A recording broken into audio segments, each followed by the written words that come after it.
우리가 학창 시절부터 늘 접하는 시험 점수나 등급, 이런 평가라는 건 도대체 뭘 의미하는 걸까요?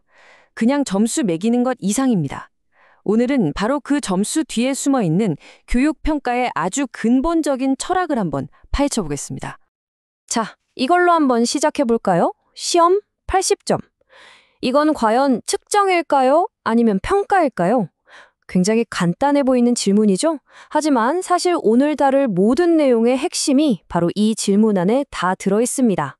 답을 찾아가면서 그 차이가 뭔지 명확하게 짚어보죠. 오늘 이야기는 크게 5단계로 진행됩니다. 먼저 가장 기본이 되는 4가지 핵심 용어를 딱 정리하고요. 그 다음에 평가를 바라보는 3가지 다른 관점과 3가지 교육 철학을 살펴볼 겁니다. 그리고 마지막으로 이 모든 것들이 어떻게 착착 연결되는지, 그래서 이게 왜 중요한지에 대해서 이야기해 보겠습니다. 좋습니다.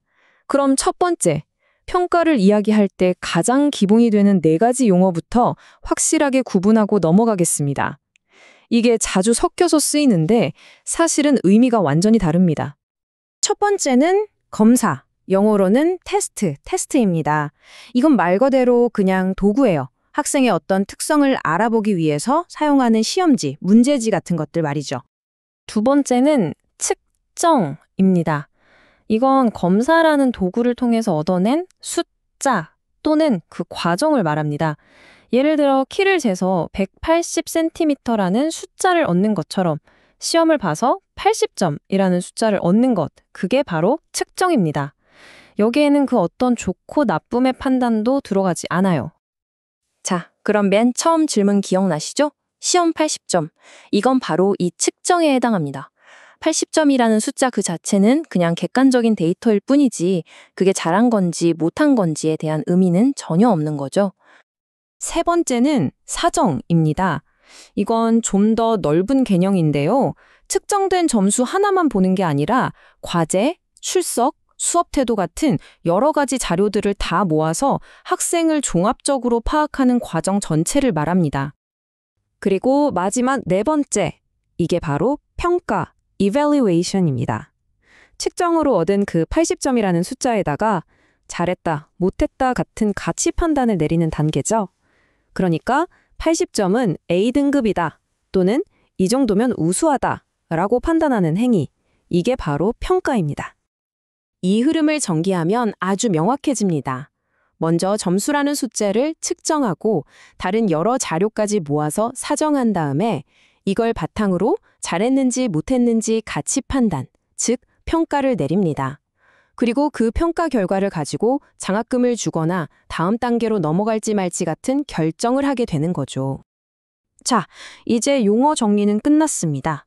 그럼 좀 더 근본적인 질문으로 들어가 보죠. 도대체 우리는 왜 평가라는 걸 하는 걸까요? 이 목적에 따라서 크게 3가지 다른 관점이 있습니다. 이 3가지 관점을 나누는 가장 결정적인 차이는 바로 이겁니다. 사람의 특성이나 능력은 변하는가? 라는 질문에 어떻게 답하느냐?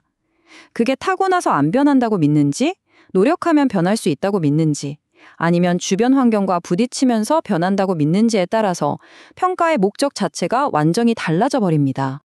첫 번째, 측정관입니다. 이 관점은 기본적으로 사람의 능력은 타고나는 거고 잘 변하지 않는다고 봅니다. 그럼 평가의 목적은 뭐가 될까요? 당연히 사람들 객관적으로 줄 세워서 누가 더 뛰어난지 가려내고 선발하는 게 되겠죠?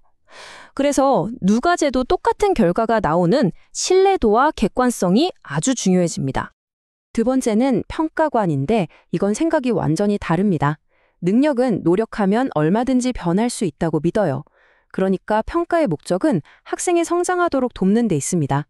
가르친 내용이 시험에 잘 나왔는지, 즉 내용 타당도가 중요하고요. 잦은 시험과 피드백을 통해서 학생의 학습을 돕고 또 가르치는 게 효과가 있었는지 판단하는 걸 목표로 삼습니다.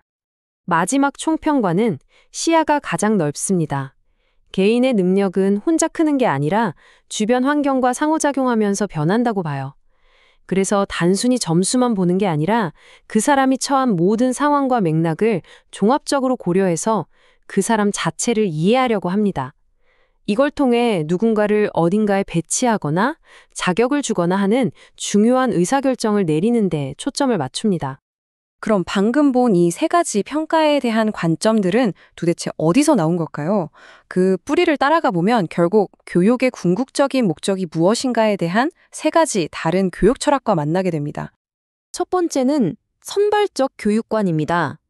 이 철학은 지능 같은 건 타고나는 거고 오직 소수만 그 재능을 가졌다고 믿습니다. 그러니 교육의 역할은 뭘까요? 바로 그 소수의 영죄를 골라내는 것이죠. 이런 관점에서는 만약 학생이 공부를 못하면 그건 전적으로 학생 개인의 능력 탓이 됩니다. 두 번째, 발달적 교육과는 정반대 이야기를 합니다. 누구나 제대로 된 환경과 교육만 받으면 충분히 성장할 수 있다고 믿는 거죠. 그래서 교육의 목표는 한 명도 빠짐없이 모두가 학습 목표에 도달하게 하는 겁니다.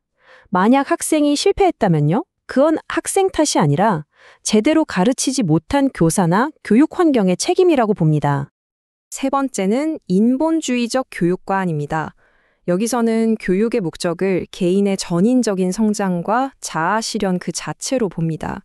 어떤 정해진 목표를 달성하는 것보다 학생 한 명 한 명이 가진 고유한 잠재력을 키워주는 걸 더 중요하게 생각하는 거죠. 실패의 책임도 어느 한쪽이 아니라 학생과 교사가 함께 진다고 봅니다. 자, 지금까지 평가에 대한 세 가지 관점, 그리고 교육에 대한 세 가지 철학을 따로따로 살펴봤는데요. 사실 이 둘 사이에는 아주 분명한 연결고리가 있습니다. 다음 슬라이드를 보시면 그 관계가 한눈에 들어올 겁니다. 바로 이겁니다. 딱 맞아떨어지죠. 능적은 타고나는 거야 라고 보는 측정관은 당연히 소수의 인재를 골라내자는 선발적 교육관과 짝을 이룹니다. 능력은 키울 수 있어 라고 믿는 평가관은 모두의 성장을 돕자는 발달적 교육관과 연결되고요. 마지막으로 환경과 상호작용하며 잠재력이 커진다고 보는 총평관은 한 사람의 온전한 성장이 중요하다는 인본주의적 교육관과 그 맥을 같이 하는 겁니다. 자, 그럼 이 모든 복잡한 이야기의 결론은 뭘까요? 이 모든 개념들이 우리에게 궁극적으로 말해주는 가장 중요한 메시지는 과연 무엇일까요? 핵심은 바로 이겁니다. 우리가 무심코 사용하는 시험이나 등급 매기는 방법들이 결코 중립적이지 않다는 사실입니다. 모든 평가 방식 뒤에는 교육이란 무엇인가? 인간은 어떤 존재인가에 대한 특정한 철학이 아주 깊숙이 깔려 있다는 것.